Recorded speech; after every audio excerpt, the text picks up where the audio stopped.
Are you looking for some budget-friendly ways to elevate your home? Well, today I'm going to give you a list of my favorite ways to elevate your space without spending a fortune, because after the holidays, we're all looking for some more budget-friendly ways to work on our homes. A great way to elevate any room is to get rid of your mini blinds. Nothing says builder-grade home like mini blinds.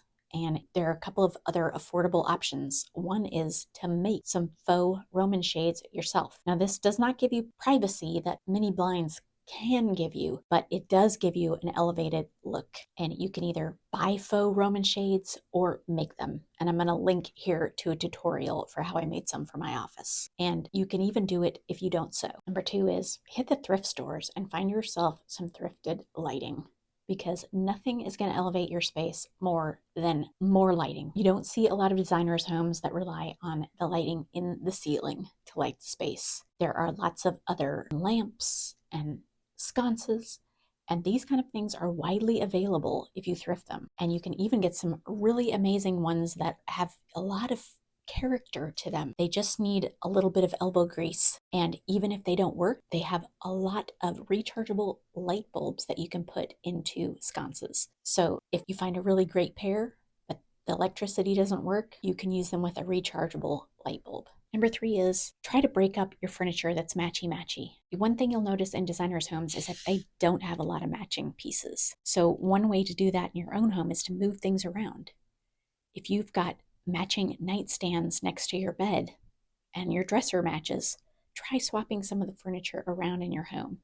And if you've listened to me before, you know that any piece of furniture that you bring home should work in more than one place. So if you want to mix up your furniture a little bit, try moving things around from one room to the other so that everything in the room doesn't match. Take some coffee tables and use those next to your bed and move your dressers to the entryway. Little things like this can help break up your matchy furniture. Number 4 is try to get at least one one-of-a-kind things in your room. And these can be things that you make yourself. When you tour designers' homes, a lot of times you're going to see artwork on their walls that is painted by them or a family member or their kids even. So don't be afraid to hang things up and display things that you make and collect, because that really adds a whole nother dimension to your space when you put something in there that means something to you that no one else will have. Number 5 is try to layer as many different fabrics and textiles as you can. Even if you don't know how to sew, you can make your own pillow covers. You can thrift these things, and they're really affordable. One of the greatest ways to find affordable textiles is if you are a stalker on Facebook Marketplace. So that means if a new rug comes up that would work in your space, you know about it right away, and you can add that something to your room that's a little bit different. Number 7 is about scaling your artwork.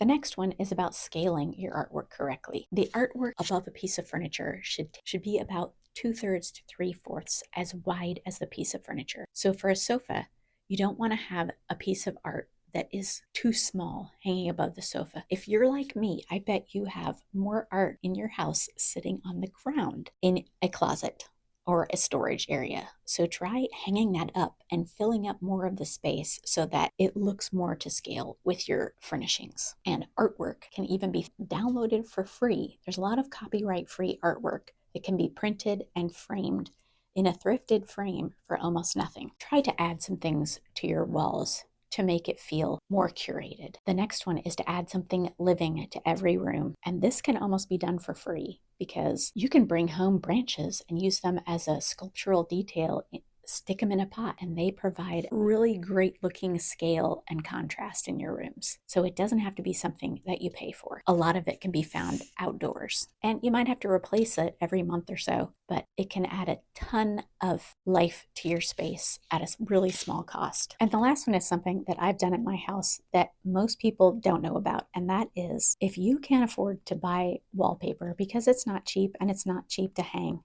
try using small amounts of wrapping paper. And the way I like to do this is to put it inside of bookshelves and to put it inside of cabinets where you can see it and no one knows but you that it's not wallpaper, but it's wrapping paper.